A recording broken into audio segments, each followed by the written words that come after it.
Radio's like, he's a real deal New York legend. Like, I moved here when I was a teenager, spent most of my adult life here, and there's some people who are just New York icons that you just know about, and you kind of seem to only know about if you spent years walking around the city, and Radio's one of them.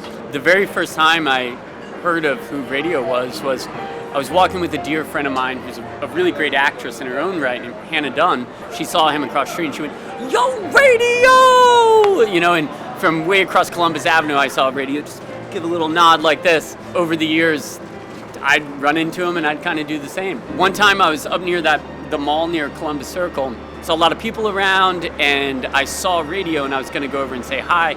And I saw a couple of security guards, looked like they were giving him a hard time or like they were trying to push him away.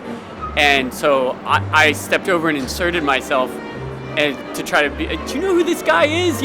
And fortunately, some other security guards who seemed to be much more important than the first security guards told them to take a hike.